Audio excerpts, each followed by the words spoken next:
देखिए एक जना के नया नया भोजपुरी आवेला, भोजपुरी बोल लेला।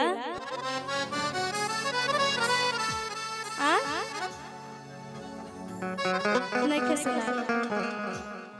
जैसे एक जना के नया नया शादी भइल बा और आजकल के मॉडर्न कनिया आवत तारी सब, जेके साड़ी पहने ढंग नहीं खे आवा। तो केंगा ने कहत तारी अपना सैया जी से, ए सैया जी तनी साड़ी पहना आ कौना भाव में कहत तारी तनी बोलाई जी कि साड़ी ले आइला पहिरे न जाने और आके तनी पहिराइला। अच्छा ये बताइए आप लोगों में से साड़ी पहनाना किसको किसको आता है? इनको साड़ी पहनाना आता है? आपको भी आता है? हाँ? कि साड़ी ले आइला पहिरे न जाने आके तनी पहिराइला। कि साड़ी ले आइला पहिरे न जाने आके तनी पहिराइला। साड़ी ले आइला पहिरे न जाने आके तनी पहिराइला। सुन लो ए राजा जी पटिया सुन लो करे जाजी सरिया पहिरे के सिखाइला। सुन लो ए राजा सरिया पहिरे के सिखाइला। सुन लो ए राजा जी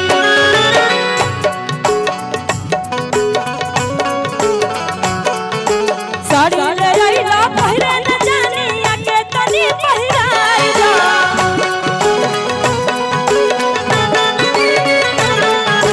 साड़ी ले आइला पहिरे न जाने आके तनी पहिराइला।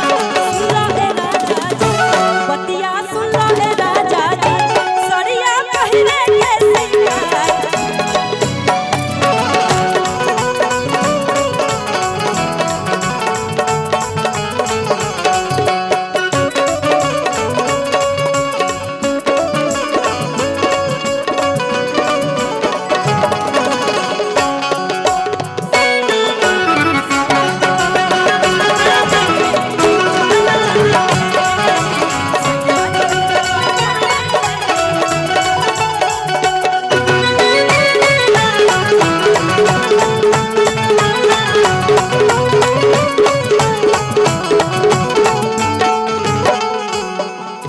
कितना पतरा कमर है इनका, साड़ी टिकी इनका ऊपर पतर कमरिया बाया करे हाथ के साड़ी।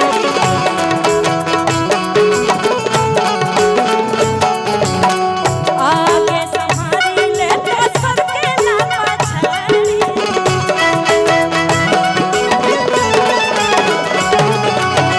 पतर कमरिया बाया करे हाथ के साड़ी।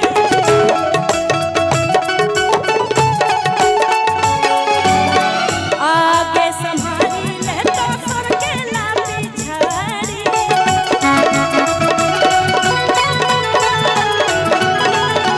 चुन बैठावे में बैठत नइखे आके तनी बैठाइलो। चुन बैठावे में बैठत नइखे आके तनी बैठाइलो। सुन लो ए राजा जी बतिया सुन लो करे जाजी सरिया पहिरे के सिखाइला। सुन लो ए राजा जी सरिया पहिरे के सिखाइला। सुन लो ए राजा जी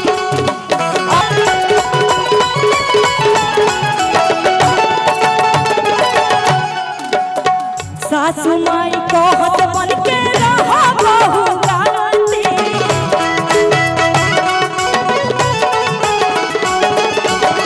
मारा जाना माने लावे छोट छोट नाइटी।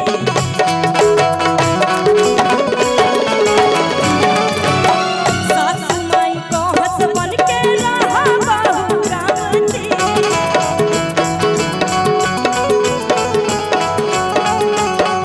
मारा जान माने लावे छोट छोट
अरे कहे के बका जी का बोला तू जैसे इनकर एगो मतलब शादी भइल बा त इनकर पति छोड़ के चल जाता ना बार-बार दिल्ली दिल्ली चल जाता ना मुंबई बक्सर मतलब सब अलग अलग बा का एक बक्सर एक मुंबई एक दिल्ली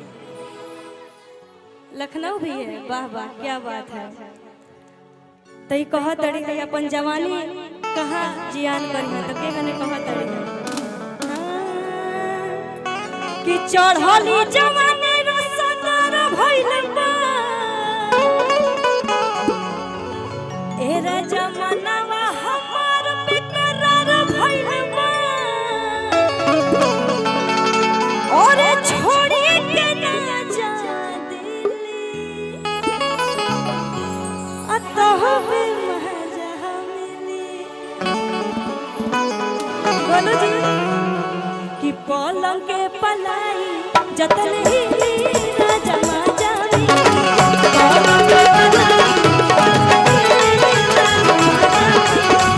पलंग के पलाई जतन ही राजा माजा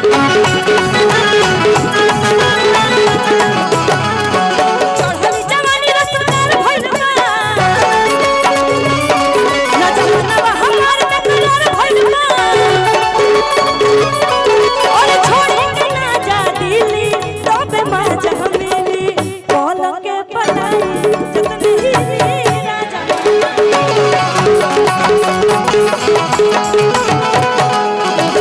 पलंग के पलाई जतन ही राजा